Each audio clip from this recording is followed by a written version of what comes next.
There are lots of little traditions that we get used to, and over 15 years we've built many of them up.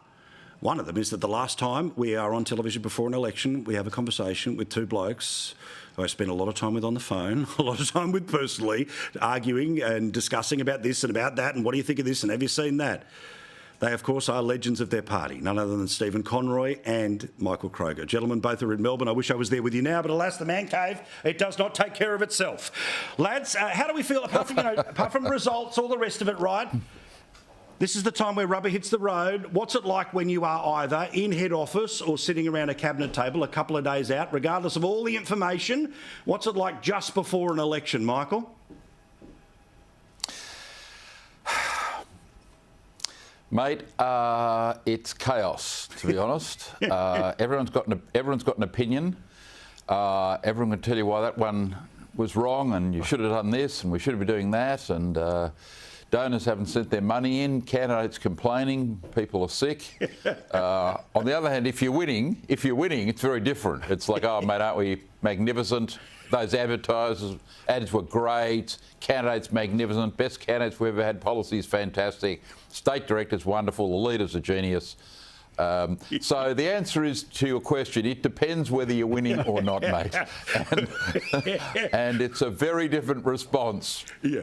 Now, Stephen, of course, apart from anything else, being a candidate yourself, but being in the Senate, it means you have responsibility for people downstairs. Is this the time when the person who's basically running in order to do how to vote forms in Liberal Party seats that have never turned in about 400 years think, I'm still a chance, I'm a chance, somebody at the pub said they're voting for me for the first time? No, candidate-itis sets in very quickly. And I can't tell you the amount of times I've had the candidates in, Higgins, which was traditionally an incredibly safe seat, Peter Costello's a member, they'd phone up and say, look, it's on, the swing is on. I've been knocking on the doors. You can feel it from the conversations, and you just go, no, we will get more resources to you, and you put the phone down and you just forget about it. That is an absolute norm in all parties, not just Labor, Liberal, in all parties. Because to run, you've got to have a genuine sense of self-belief. Otherwise, you couldn't put yourself out there. And so that sense of self-belief really takes over during a campaign. And, good on people for doing it. And, I was lucky enough to stand a few times. But it really, there are some very funny phone calls. Yeah. Now, look, in terms of, predictions and all of that game, right, when we're going to deal in data and all of that, but we'll get to it in a second, right? But let's deal with Medi-Scare versus Super Scare, all right? Both are very effective. One is very late in the game. One was very front-loaded and helped change the conversation in those early months. Which one is going to be most potent going into this absolute final run? And now that we know that the majority of people will be voting on election day, Super Scare hasn't been running for weeks and weeks and weeks, but geez, it's running hard in the next couple of days, Michael.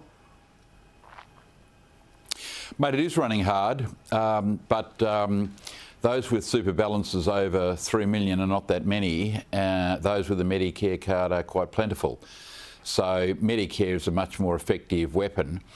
I'd say this about this election. I don't think I've ever seen anything like it. My first election was 1969 when I handed out for John Gorton as a 12-year-old. I've never seen anything like it. I mean, the dishonesty, the lies that Albanese and Chalmers have told, the appalling mistakes they've made on budget figures. They make things up, they repeat them, they keep repeating them. Phil Coorey and others, write and say this is wrong. They just keep repeating them. The 600 billion, it's a blatant lie. So I don't think Labor can be proud. If they win, it's a dirty victory. It's a very dirty victory. And when that happens, you will get clobbered at the next election.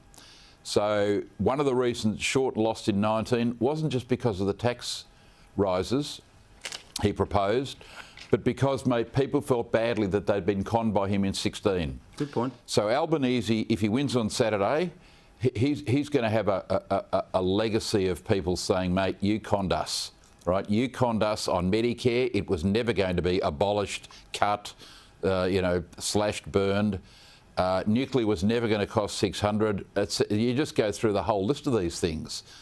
So Medicare is very effective, but you know, if you win an election by preying on the elderly, the infirm, and the sick, by basically scaring the living daylights out of them, that their health care is going to be affected by Peter Dutton, you shouldn't feel proud of yourself, mate. You really shouldn't. That's a race to the political bottom, and he should be ashamed, Albanese.